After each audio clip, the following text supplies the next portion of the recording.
طلال المداح رحمه الله رحمة واسعة، الذي عرف بحبه للناس وتقديم الخير للغير، وجدنا له هذا العمل الصالح وهو يقرأ آيات من القرآن الكريم.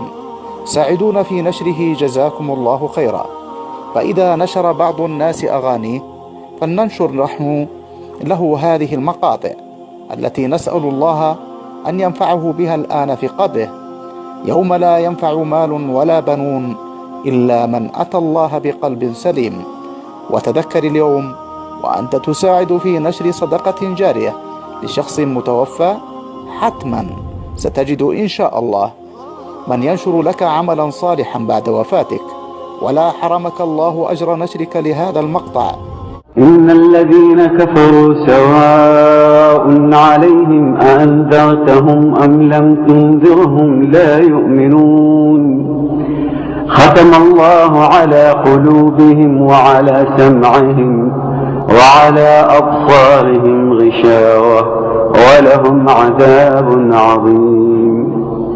ومن الناس من يقول آمنا بالله وباليوم الآخر وما هم بمؤمنين، يخادعون الله والذين آمنوا وما يخدعون إلا أنفسهم وما يشعرون. في قلوبهم مرض فزادهم الله مرضا ولهم عذاب أليم بما كانوا يكذبون.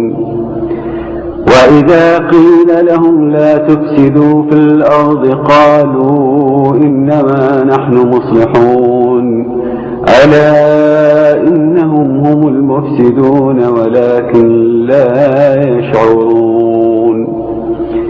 وإذا قيل لهم آمنوا كما آمن الناس قالوا ونؤمن كما آمن السفهاء ألا إنهم هم السفهاء ولكن لا يعلمون.